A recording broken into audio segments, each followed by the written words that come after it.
Over the past few years, ski resorts have absolutely exploded with new investments, and this upcoming season is perhaps the craziest one yet.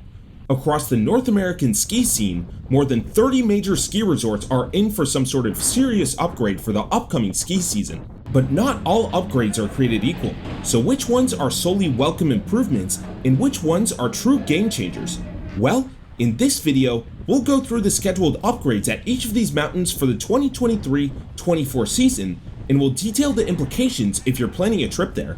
To break everything down, we'll tier each suite of improvements into 4 different categories: minor investments, or smaller scale changes that aren't intended to have huge front-facing experience impacts; noteworthy investments, or important changes that aren't the most prominent but have the potential to bring palpable experience improvements; substantial investments, or changes that we expect most guests will prominently notice; and game-changing investments, or changes that will not only be noticed but have the potential to expand the resort's appeal to a meaningful new clientele.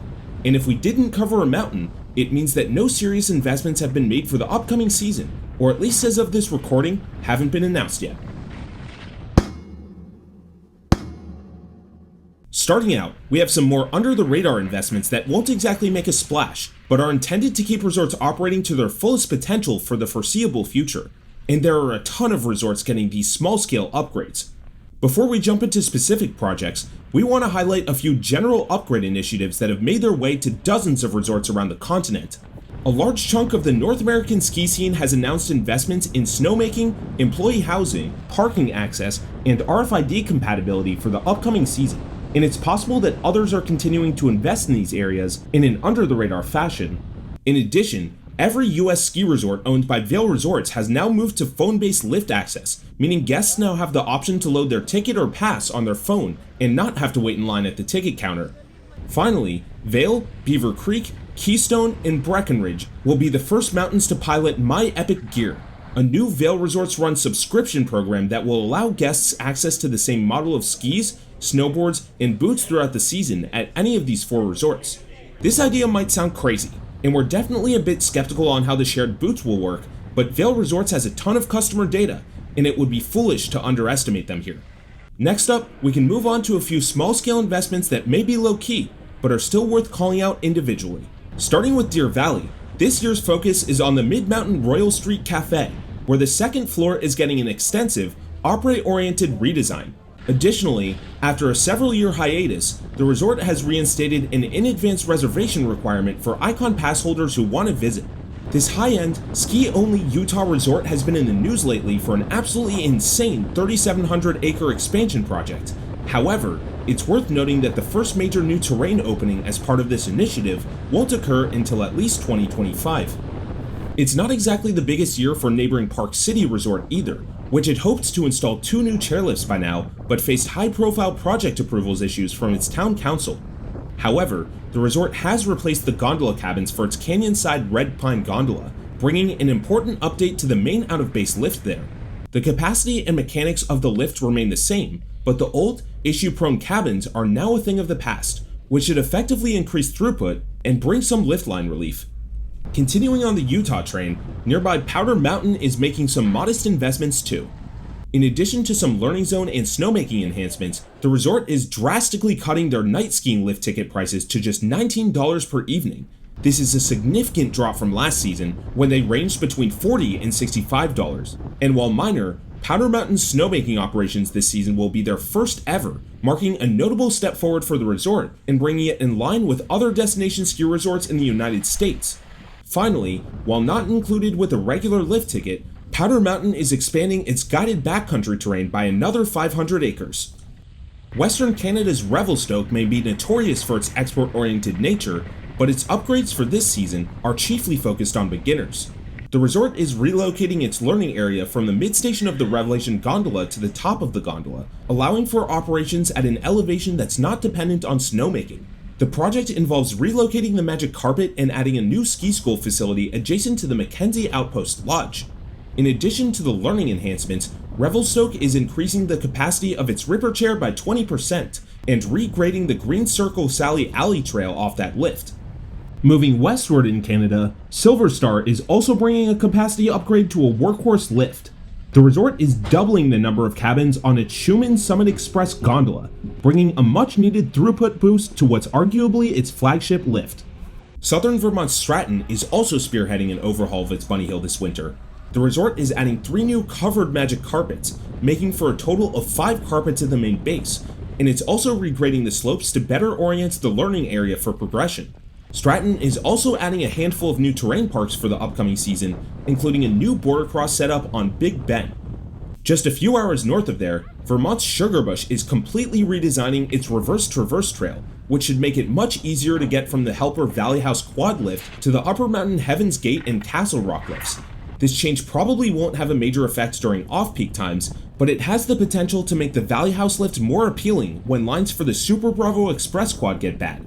Over on the Mount Ellen side, Sugarbush is officializing its Rob Royce Trail off the Summit Quad, a narrow, expert-oriented run to skiers right of the lift that's technically been there since the 60s, but hasn't been counted as a formal trail in recorded memory. Finally, Sugarbush is also making some renovations to its Lincoln Peak base facilities.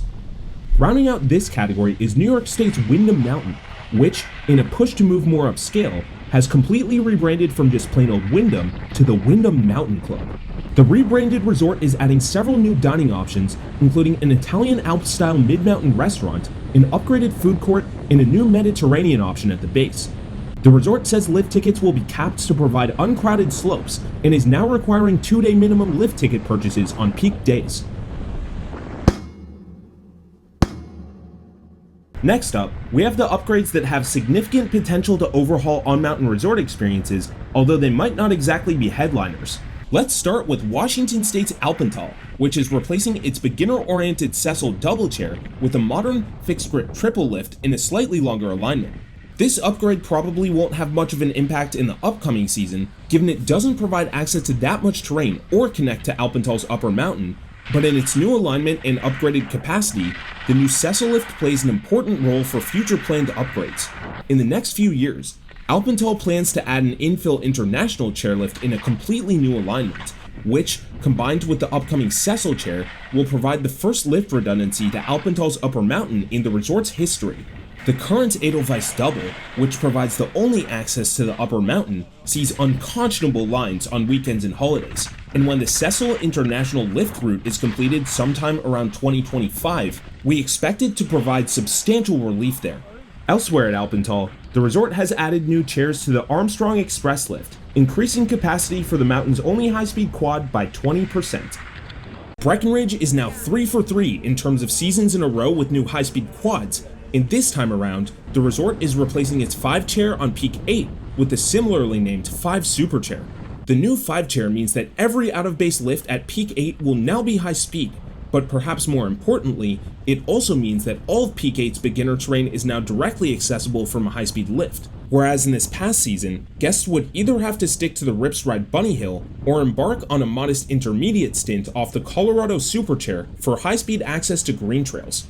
The 5 chair also provides the main access to Breckenridge's terrain parks, and we expect the upgraded lift to take some pressure off the Colorado Super Chair, which is more out of the way, but was previously more desirable to ride due to its higher speed than the outgoing 5 chair. After 2 seasons of construction, Colorado's Copper is finally opening a brand new mid-mountain lodge. The previous lodge wasn't terrible, but with so few facilities in Copper's backside terrain zones, guests would come from all sorts of areas to stop in here, overloading it on peak weekends and holidays. The new airy lodge looks to provide much improved capacity, and it's on track to include the resort's first full-service mid-mountain restaurant. Copper is also on track to open a few new beginner trails and glades off its Lumberjack lift, which should set this area up well when the ancient Lumberjack Triple gets replaced with a high-speed lift in the next year or two. Washington's Crystal Mountain is also getting a new mid-mountain lodge for the upcoming season, although it won't be quite as big as Copper's. The new Midway yurt is expected to include grab-and-go food, drinks, and retail items. It's unclear just how big this lodge, which is expected to sit near the base of the Rainier Express lift, will be, but Crystal's only current large mid-mountain lodge is the Campbell Basin complex at the top of Forest Queen, and the resort certainly won't be hurt by another option in the area. New York State's Gore Mountain is conducting an extensive renovation of its beginner area. The project chiefly involves removing its Bear Cub platter and replacing it with the fixed grip quad in a doubly long alignment. This updated lift will still cater to beginners, but it's expected to both allow novice guests to get on a chairlift without having to ride 7 minutes to the top of Sunway, and provide access to a newly opened path down the Bear Cub Run trail. After years of bootstrapped construction, Vermont's Magic Mountain plans to finally complete its Blackline quad for the 2023-24 season. The fixed grip quad, which was bought used from Stratton in 2018 and has been under construction since, will triple capacity to the resort's summit once complete. California's Mammoth Mountain is conducting an important life cycle update this season, replacing its aging Canyon Express quad with a brand new high-speed 6-pack. The Canyon lift technically has some redundancies, but as the primary lower mountain lift for guests coming directly from town, it gets pretty backed up during peak times and could definitely use the extra capacity from a 6-place setup. Mammoth's backside is getting some love too, and the melt house structure will finally be completed, most notably doubling the number of bathrooms compared to previous seasons.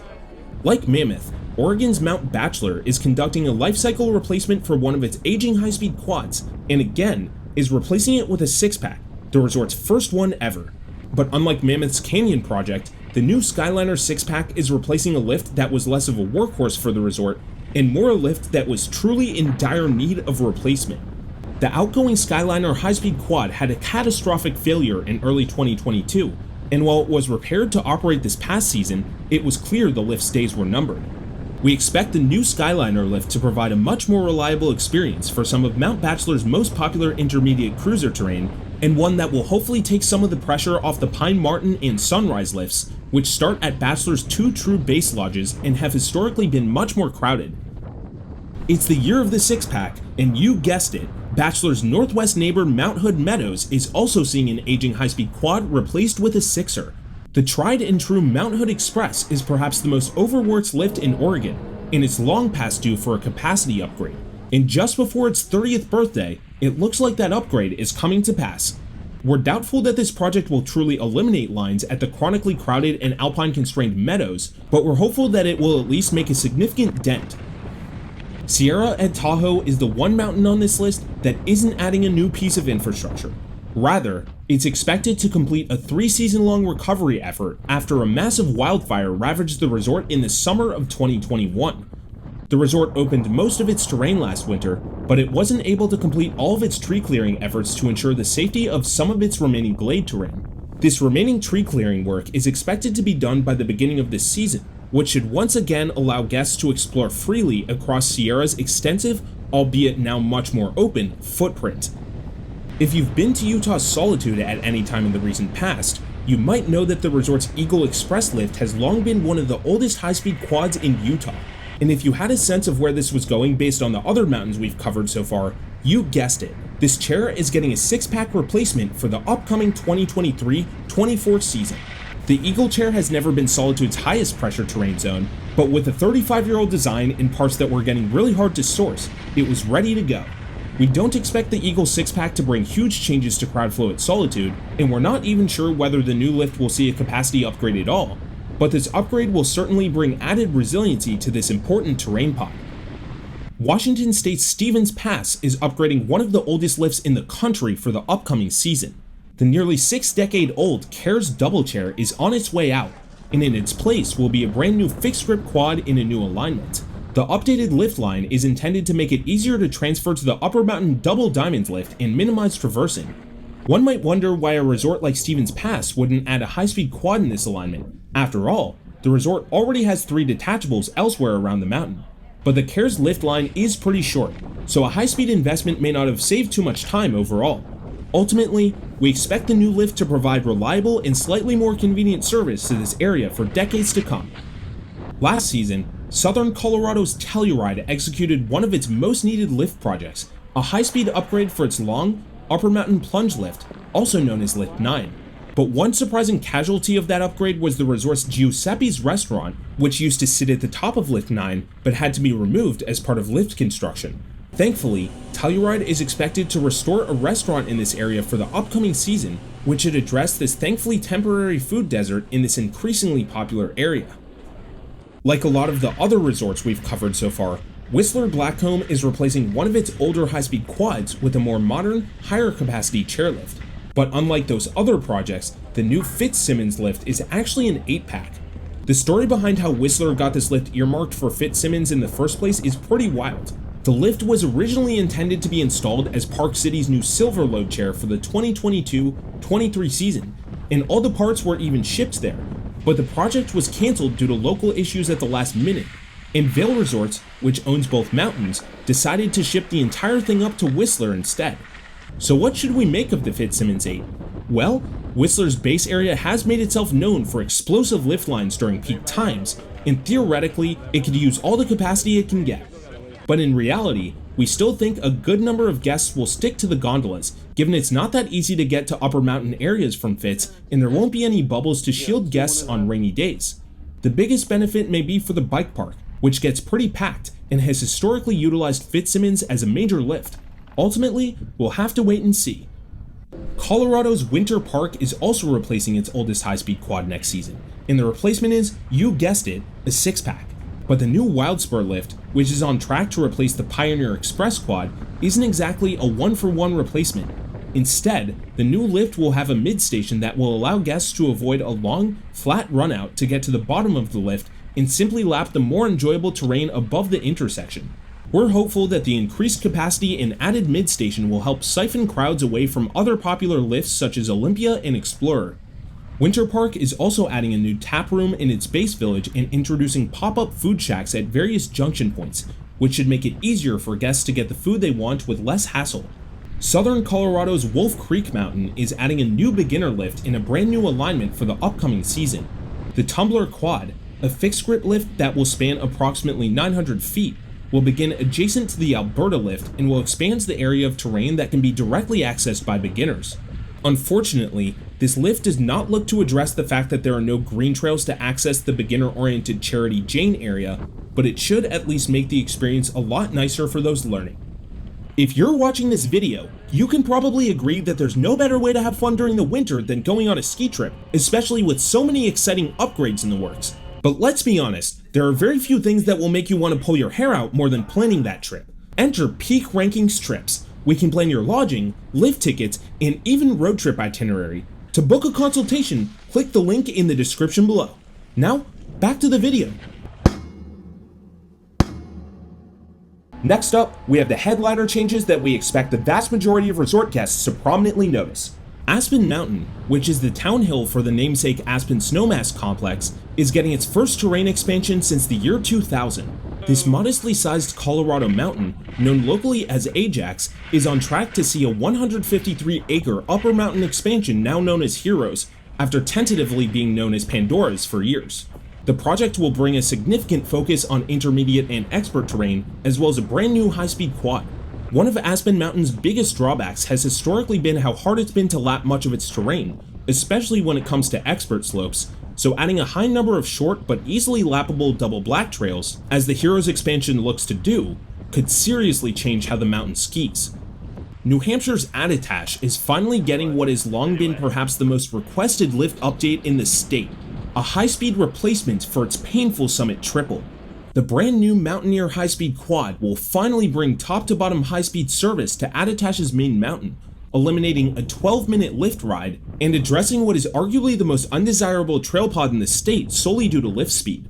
We're hopeful this lift upgrade makes this area much more attractive and helps relieve crowds on the historically better set up Bear Mountain side. Big Sky, which is Montana's largest resort, is seeing a replacement for its iconic Lone Peak tram. The new lift will come with a 200% capacity increase and much lower base terminal, with the tram now directly accessible from the out-of-base Swift Current 6 lift. We expect the 75-passenger lift to make it much more convenient to lap tram-served terrain and reach the summit from Big Sky's base. However, this project comes with a catch. Unfortunately, access to the Lone Peak tram will continue to be priced as an extra cost add-on, with the fee moving to a per-ride structure versus last year's per-day cost. As a result, guests will have to pay anywhere between $10 to over $40 for every ride up the tram, which partially negates the benefit from realigning the lift to make it more lappable.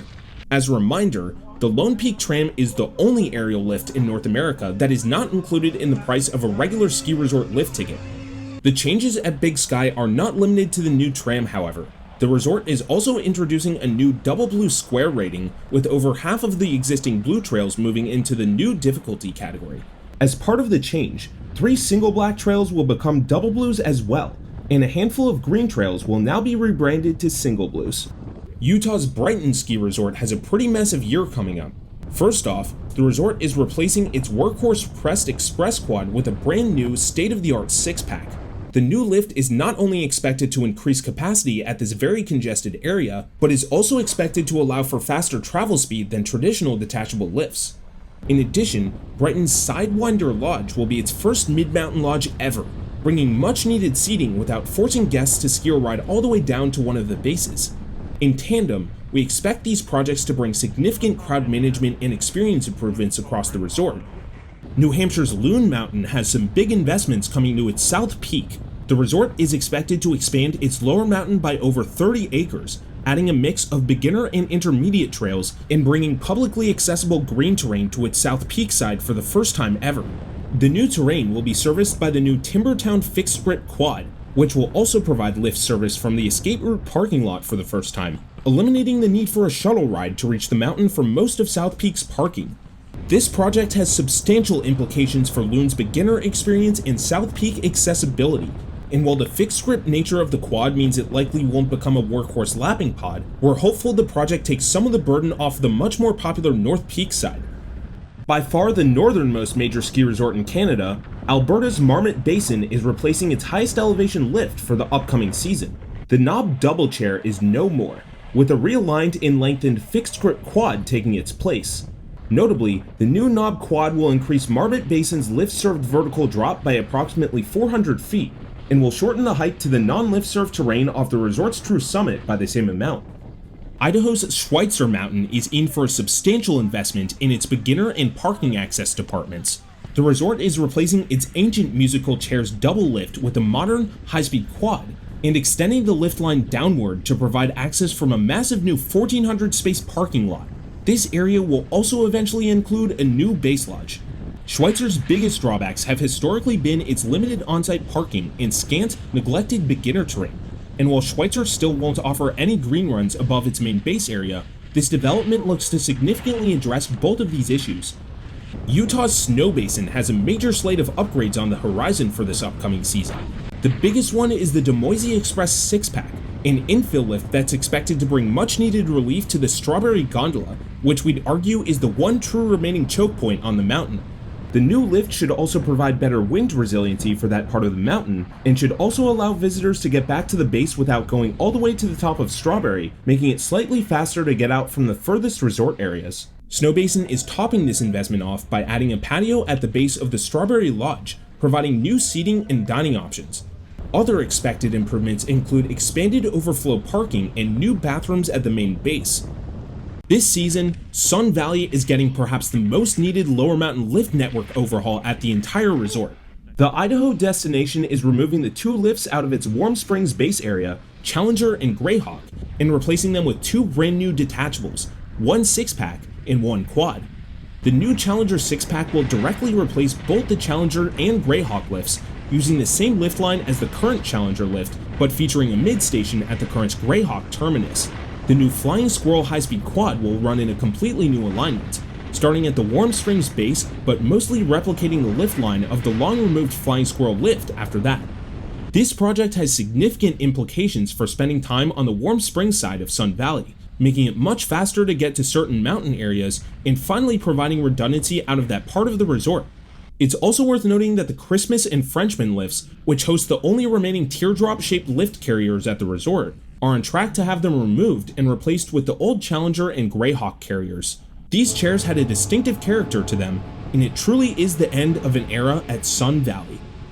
Frequenters to Main Sunday River will be ecstatic to hear that the resort is finally replacing its aging, issue-prone Barker Express quad for the upcoming winter.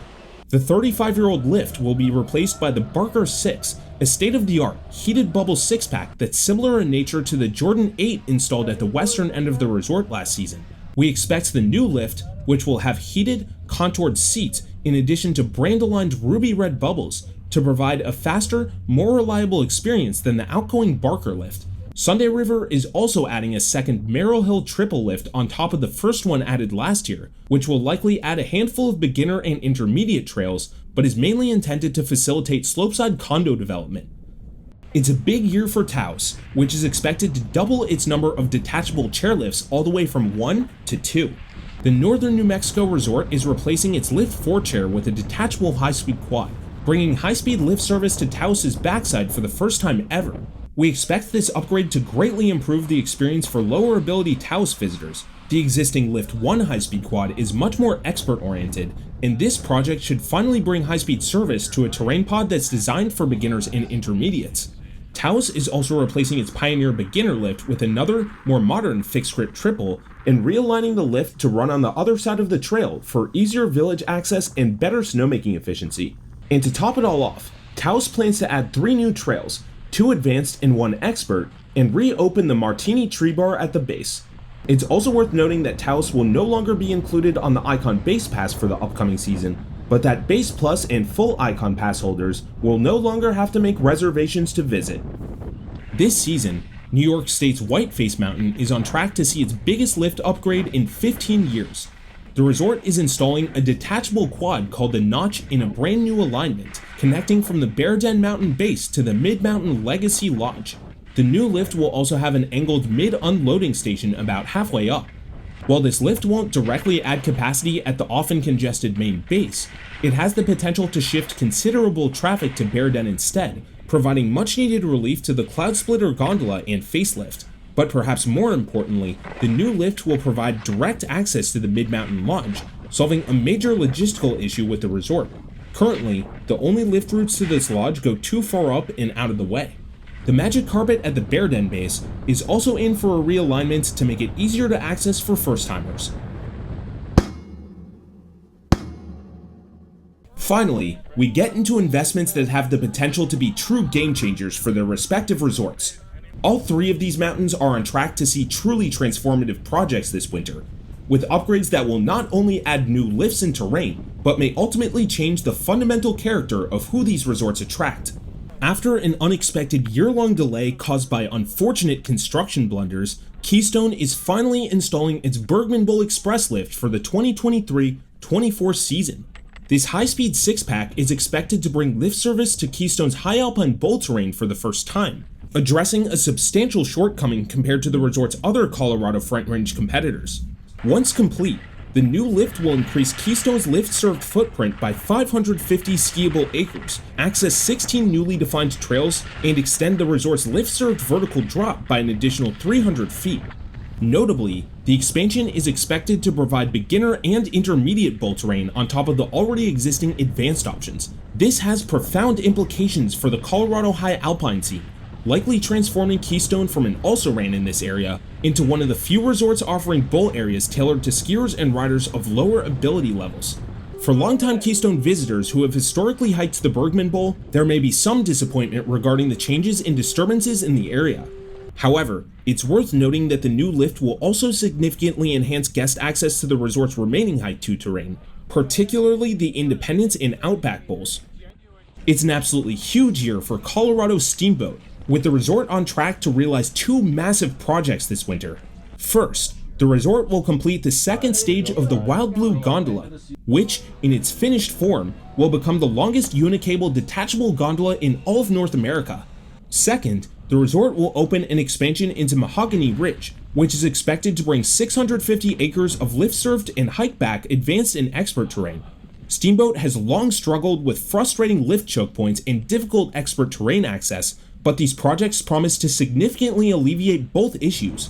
If Steamboat succeeds in becoming a more ergonomic mountain to spend time on, it stands to become much more competitive against its fellow in-state destinations. Maine may not be the most prominent state for skiing on the East Coast, but for this upcoming season, it's home to what's the largest lift-served ski resort project this side of the Mississippi since the 20th century. Sugarloaf, which is already the state's largest resort, is on track to grow another 300 acres by substantially expanding their West Mountain Zone. The investment will add 12 new trails of beginner and intermediate difficulty served by a new high-speed quad. As part of the initiative, the agonizingly long West Double Lift will be shortened, eliminating the top 40% of the line. Notably, depending on the final footprint measurement, the new expansion may elevate Sugarloaf above Killington to become the largest ski resort on the East Coast. We'd argue Sugarloaf's two biggest current downsides are its rather ordinary feeling front side and its fixed grip heavy lift fleet.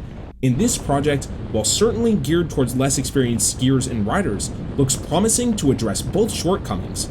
The project isn't expected to be done until late January or early February, but when it is, it has the potential to really shake up the East Coast ski resort scene.